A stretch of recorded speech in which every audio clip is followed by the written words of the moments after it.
کو اللہ سلامت رکھے. سبحان اللہ. آئے تم اس معاملے میں علی کے مقام کو نہ پہنچ سکے, ان کی عظمت کا ایثار قربانی کا مقابلہ نہ کر سکے, لہذا فرشتوں دونوں چلے جاؤ, ایک علی کے سار کی جانب کھڑا ہو جائے, ایک علی کی پاؤں کی جانب کھڑا ہو جائے. علی ساری رات مزے سے نیند کرتے رہے, تم ساری رات پہرا دیتے رہو. میں کہاں تک بات کو آگے لے چلوں, میں یہ کر رہا تھا کہ سیدنا حضرت علی رضی اللہ تعالیٰ عنہ نے شیب ابی طالب میں بھی حضور کا ساتھ دیا, اور ہجرت کی رات نبی علیہ السلام کے بستر پر سو گئے, اس لیے کہ میں قربان ہو جاؤں, اللہ محمد عربی کو بچا لے. یاد رکھنا میرے محترم سامعین, اللہ کے نبی کی جگہ فدیہ بن جانا, قربان ہو جانا, یہ کم اعزاز ہے. یہ سب سے بڑا اعزاز ہے کہ کوئی آدمی محمد عربی کے نام پہ قربان ہو جائے, محمد عربی کی جگہ قربان ہو جائے, اور محمد عربی صلی اللہ علیہ وسلم کو اللہ بچا لے. یہ بڑا انعام ہے. شہادت کیا ہے؟ ایک ورثہ محمد کے گھرانے کا, نیا عنوان حق و باطل کے فسانے کا, شہید عشقی واقف اسرار محبت سے, وگرنہ کس کو آتا ہے سلیقہ سر کٹانے کا. یہ تو اللہ کے نبی کے گھر کا ورثہ ہے. خیر میں کر رہا تھا, پھر بدر کا مارکہ آیا تو اللہ کے محبوب صلی اللہ علیہ وسلم کے ساتھ علی بدر میں موجود ہیں. چنانچہ ایک بات اور لکھی علماء نے روایات میں آئی کہ جب غزوہ بدر میں اسلامی علم بردار زخمی ہو کر گر گیا اور جھنڈا بھی نیچے گر گیا, تو صحابہ کرام بارگاہ نبوت میں آئے, اللہ کے محبوب اسلامی علم بردار بھی, ہمارا امیر بھی زخمی ہو گیا, جھنڈا بھی نیچے گر گیا, ہم آپ سے پوچھنے آئے ہیں کہ اب اسلام کی آبرو کا جھنڈا کیا چیز بنائیں اور اس کو کس کے ہاتھ بلند کریں. اللہ کے محبوب خیمے میں تشریف لے گئے, سیدہ عائشہ صدیقہ کا دوپٹہ لے آئے, فرمایا جاؤ یہ دوپٹہ آج اسلام کی آبرو کا پرچم بنے گا اور اسے حضرت علی کے ہاتھ بلند کریں گے. شرف میرے دوپٹے نے یہ جنگ بدر میں پایا کہ اسے پرچم بنا کر رحمت عالم نے لہرایا. خدائے لم یزل کا بارہ تجھ پر سلام آیا, فقط فرشی نہیں عرشی بھی کرتے ہیں ادب تیرا. غزوہ احد میں امام الانبیاء صلی اللہ علیہ وسلم کے ساتھ حضرت علی موجود ہیں. بخاری شریف کی روایت ہے, جب نبی علیہ السلام کو زخم آئے, سیدہ فاطمہ بھی ہیں, سیدنا حضرت علی بھی ہیں, مشورہ کر کے چٹائی کو جلایا گیا. اس کی رات اللہ کے نبی کے زخموں میں بھری گئی. تو اس موقع پر بھی حضرت علی نے محمد عربی صلی اللہ علیہ وسلم کے ساتھ جو وعدہ کیا تھا اس کو نبھا کر دکھایا. خندق میں حضور کے ساتھ ہیں, حدیبیہ میں اللہ کے نبی کے ساتھ ہیں, حتیٰ کہ خیبر کا جب مارکہ آیا تو حضرت علی نے اس وقت بھی اپنے آپ کو محمد نبی کے سامنے پیش کر دیا.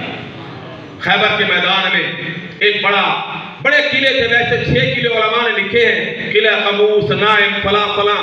تو قلعہ قموس میں بڑا قلعہ تھا, اور اس میں ایک بڑا مشہور پہلوان تھا جس کا نام تھا مرحب, اور وہ اتنا بڑا پہلوان تھا کہ ایک آدمی 1000 پہلوانوں کے برابر شمار ہوتا تھا.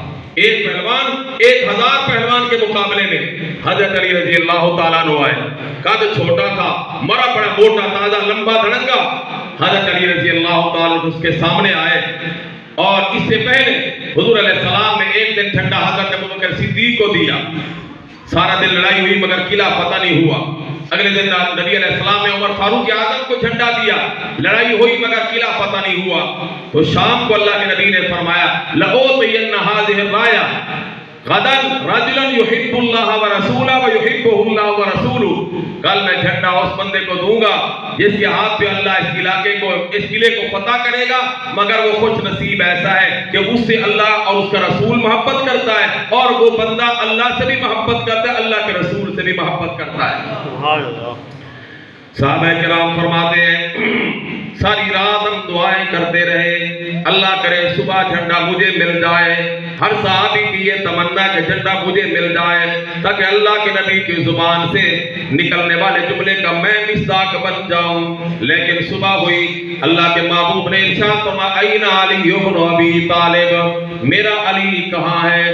عرض کیا گیا اللہ کے محبوب ان کی آنکھ میں تکلیف ہے, اس لیے وہ خیمے میں آرام کر رہے ہیں. امام الانبیاء صلی اللہ علیہ وسلم نے فرمایا علی کو بلاؤ نا. علی آئے. اللہ کے محبوب نے فرمایا علی کیا بات ہے؟ عرض کیا آقا میری آنکھوں میں تکلیف ہے اس لیے میں خیمے میں تھا. تو میرے محبوب صلی اللہ علیہ وسلم نے فرمایا ادنو منی، علی ذرا میرے قریب آنا. علی قریب تھے مگر اور زیادہ قریب ہو گئے. اللہ کے محبوب نے اپنا لعاب دہن نکالا، علی کی آنکھ میں لگایا. حضرت علی رضی اللہ تعالیٰ عنہ فرماتے اللہ نے مجھے اسی وقت شفا عطا فرما دی. اور ایسی شفا عطا فرمائی. کبھی کبھی دوسری آنکھ میں تو تکلیف ہو جاتی تھی مگر جس آنکھ میں اللہ کے نبی کا لعاب مبارک گیا اللہ نے ہمیشہ کے لیے شفا عطا فرما دی. حضور نے فرمایا علی پیارے جی میرے آقا، فرمایا یہ جھنڈا لے جاؤ میدان میں جاؤ، اس قلعے کو فتح کرنا ہے، اللہ تیرے ہاتھ میں اس کو فتح فرمائے گا. حضرت علی رضی اللہ تعالیٰ عنہ نے وہ جھنڈا لیا، میدان میں آئے. ادھر مرہم پہلوان ایک موٹے تازے گھوڑے پر سوار ہو کر کے میدان میں آیا اور لوہے کے لباس زرہ میں چھپا ہوا، صرف آنکھیں نکلی ہوئی، چند بال زلفوں کے بکھرے ہوئے. حضرت علی رضی اللہ تعالیٰ عنہ کا قد مبارک چھوٹا، جسم بالکل مختصر تھا. آپ اس کے سامنے آئے اور آ کر اس کے گھوڑے کی لگام کو پکڑا تو شاعر نے منظر کشی کی. حضرت علی نے سوال فرمایا اے سوار استبل، یہ تو بتا تو کون ہے، کس لیے آیا ہے؟ اے سوار استبل یہ تو بتا تو کون، تیرا کیا نام ہے، کس لیے آیا ہے تو، یہ تو بتا تیرا کیا کام ہے. آگے اس نے جواب دیا بڑے رعونت میں، بڑے تکبر بھرے لہجے میں کہنے لگا میں ہوں باشندہ عرب کا، میرا مرحب نام ہے، کل عرب میں چرچا میرے کرتبوں کا عام ہے. اے بچے تو مجھے نہیں جانتا جبکہ عرب سرزمین کا چپا چپا بچہ مجھے جانتا ہے. میں کشتی کا اور لڑائی کا بڑا پہلوان، میرا نام مرحب ہے. رہا تیرا یہ سوال کہ میں کس لیے آیا، اس کا جواب بھی سن لینا. آگے رعونت میں تکبر میں جواب دیتا ہے، کہتے ہیں آ گیا ہوں میں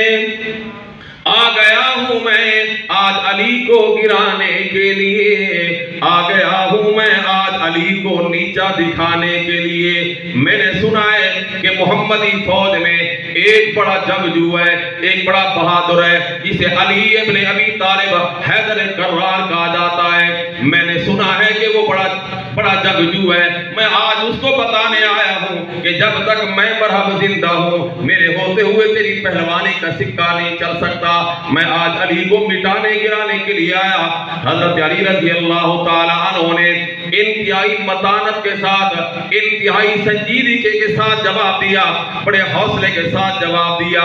فرمایا تو علی سے لڑ سکے تیرا غلط اندازہ ہے. آگے دلیل بھی ساتھ دی. فرمایا تو علی سے لڑ سکے غلط اندازہ ہے. کیوں؟ اس لیے کہ تو ہے کوا کفر کا، اسلام کا وہ باز ہے. بھلا کبے کی کیا مجال کہ وہ باز کے ساتھ لڑائی کر سکے. رہا یہ مسئلہ کہ تو بڑا جنگجو ہے، تیرا جسم بھی بڑا موٹا تازہ اور تو بڑا پہلوان ہے، اس کا جواب بھی سن لے. فرمایا تجھ کو شاید کچھ فخر ہو اپنے جسم و جان کا، تجھ کو شاید کچھ فخر ہو اپنے جسم و جان کا، تو ہے لومڑ شیطان کا، وہ شیر ہے رحمان کا. بڑا لومڑ کی کیا مجال کہ وہ شیر کا مقابلہ کر سکے. اس نے کہا ارے بچے تجھے کیا پتا، میں تجھے اپنی جوانی اپنی بہادری کہاں تک بتاؤں. آج تک میرے ساتھ ٹکرانے والا بچ کے نہیں گیا. آج دنیا دیکھے گی، فلک بھی دیکھے گا، زمین بھی دیکھے گی کہ علی میرے مقابلے میں آیا تو بچ کے نہیں جائے گا. حضرت علی رضی اللہ تعالی عنہ نے کیا ہو گیا؟ بس آپ ذرا میری بات کو غور سے سنیں. حضرت علی رضی اللہ تعالیٰ عنہ نے انتہائی سنجیدگی کے ساتھ، بڑے حوصلے کے ساتھ فرمایا وہ میاں علی سے لڑنا تو بات کی بات ہے، پہلے آنا ذرا ہم دونوں آپس میں دو ہاتھ کر لیتے ہیں، دیکھ لیتے ہیں اگر تم میرا مقابلہ کر سکا، تو نے مجھے گرا دیا، تو پھر علی کو بھی ہرا سکے گا، اور اگر تم میرا مقابلہ نہ کر سکا تو علی سے لڑنا تیرے بس کی کون سی بات ہے؟ تو اس نے کہا نہیں نہیں، آج دنیا دیکھے گی، میں دنیا کو بتاؤں گا میرے ہوتے ہوئے علی کی پہلوانی کا سکہ نہیں چل سکتا۔ حضرت علی فرماتے ہیں تجھ سے ہے کشتی میری، تجھ سے ہے کشتی میری، اور یہ اقرار بھی کہ میں اگر ہارا تو ہارا حیدر کرار بھی۔ ذرا ہم آپس میں کر لیتے، علی سے لڑنا تو بات کی بات ہے۔ اس نے کہا پہلے تو ٹال مٹال سے کام لیا، لیکن جب حضرت علی سیریس اس کے سامنے آ کر کھڑے ہو گئے تو شاعر نے کیا کہا، کہتا ٹھیک ہے آجا، پھر میں تجھے قتل نہیں کرنا چاہتا تھا، لیکن اگر تیرا اصرار ہے تو پھر آجا میں تجھے بتاؤں۔ حضرت علی رضی اللہ تعالیٰ عنہ سامنے آئے تو شاعر نے کیا کہا، کہتے ہو گئی کشتی شروع مرحب سے اس جرار کی، ہو گئی کشتی شروع مرحب سے اس جرار کی، مختصر سے جسم والے قاتل کفار کی۔ اگلی بات بڑی عقیدے کی بات ہے، شاعر کہتا ہے پر میرے رب نے، آپ بھی کہہ دیں میرے ساتھ، پر میرے رب نے مختصر سے جسم کو طاقت سے اتنا بھر دیا کہ پکڑ کر حیدر نے مردود کو لمبا کر دیا۔ سبحان اللہ، سبحان اللہ، اللہ اکبر، زندہ آباد۔ حضرت علی رضی اللہ تعالیٰ عنہ اس کو ایک ہی بار میں زمین پر بچھا کر اس کے سینے پر چڑھ کر بیٹھ گئے، ایسے لگتا تھا جیسے ملتان کی کسی اچھی فرم کا بنا ہوا صوفہ سیٹ، بہترین نرم نرم۔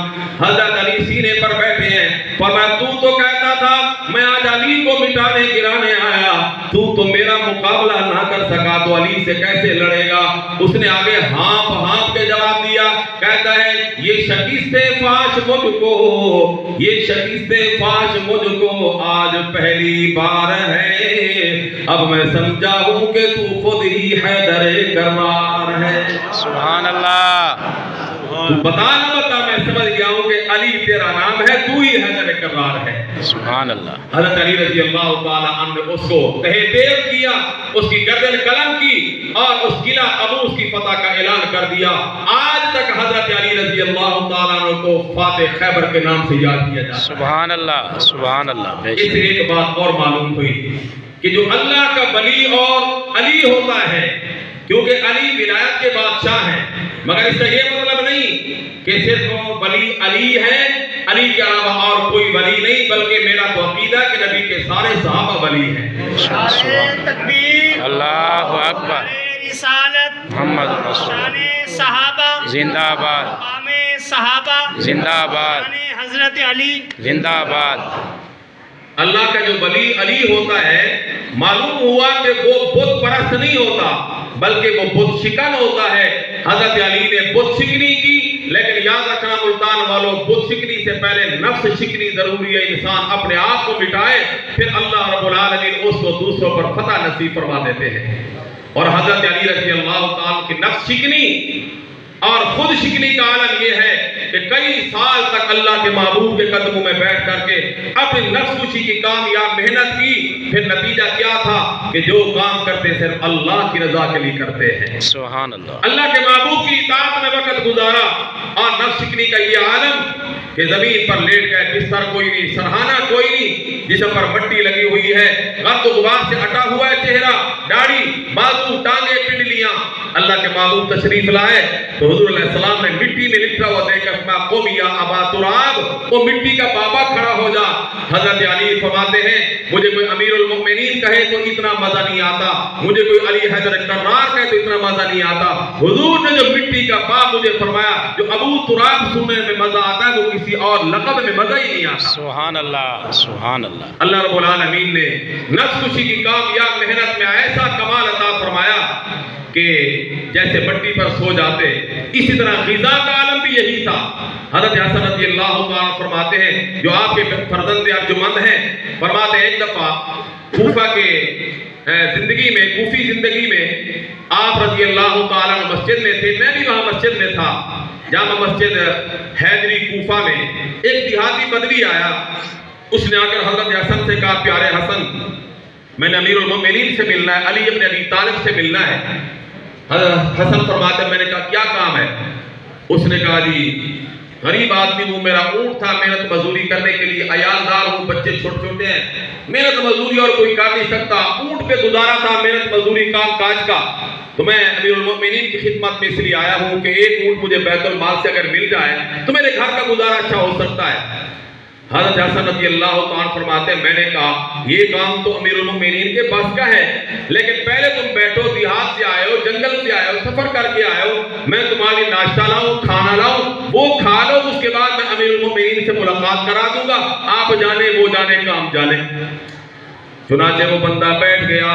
حضرت حسن رضی اللہ تعالیٰ عنہ فرماتے ہیں میں گھر سے بہترین ناشتہ لایا، آ کر سامنے پیش کیا، جب اس ناشتے کو اس نے کھولا دیکھا کہ گوشت بھی ابلا ہوا، انڈا بھی ابلا ہوا، میدے کی روٹیاں ہیں۔ جب اس نے کھانا شروع کرنا چاہا اس کی نظر پڑی مسجد کے سیر میں لیٹے ہوئے ایک درویش پر، جس کے سر کے نیچے سرہانہ کوئی نہیں، جسم کے نیچے چادر کوئی نہیں اور کسی قسم کا کپڑا کوئی نہیں، بلکہ حالت یہ ہے جیب میں روٹی کے خشک ٹکڑے ہیں، ساتھ پانی کا پیالہ رکھا ہوا ہے، ایک ٹکڑا جیب سے نکالتے ہیں، پانی میں نرم کر کے وہ چبا لیتے ہیں، وہ کھا لیتے ہیں۔ اس کی نظر جو پڑی تو کہنے لگا پیارے حسن اگر اجازت ہو تو اس درویش کو بھی کھانے میں بلا لوں، دیکھتے کیا ہو، دیکھتے نہیں ہو کہ وہ بیچارہ کس قسم پرسی کے عالم میں ہے، خشک ٹکڑے روٹی کے بھگو بھگو کے کھا رہا ہے، ادھر تو بہترین کھانا وافر مقدار میں کھانا ہے، اجازت ہو تو بلا لوں۔ حضرت حسن نے اشارہ کر کے فرمایا میاں چپ رہو، جس کو درویش سمجھ رہے ہو یہی تو امیر المومنین سیدنا حضرت علی رضی اللہ تعالی عنہ ہے۔ سبحان اللہ۔ اس دیہاتی بدوی نے حیران ہو کر پوچھا پیارے حسن یہ کیا بات ہے، میرے لیے اتنا عمدہ کھانا لائے، امیر المومنین خشک ٹکڑے کھا کر گزارا فرما رہے۔ حضرت حسن رضی اللہ تعالی عنہ نے فرمایا تم اپنا کھانا کھا رہے ہو، وہ اپنا کھانا کھا رہے ہیں۔ اس نے کہا جی کیا مطلب؟ فرمایا تمہارا ناشتہ کھانا بیت المال سے آیا، بیت المال میں بڑی فراوانی، اس لیے آنے والے مہمان کے لیے ایسا ہی کھانا بناتے ہیں۔ امیر المومنین اپنے گھر کا کھانا کھا رہے ہیں، انہیں خلافت کی وجہ سے، امارت کی وجہ سے جو تنخواہ مشارہ ملتا ہے اس سے یہی کھانا بنتا ہے، اس لیے وہ کھا رہے ہیں، تو اپنا کھانا کھا رہا ہے۔ سبحان اللہ۔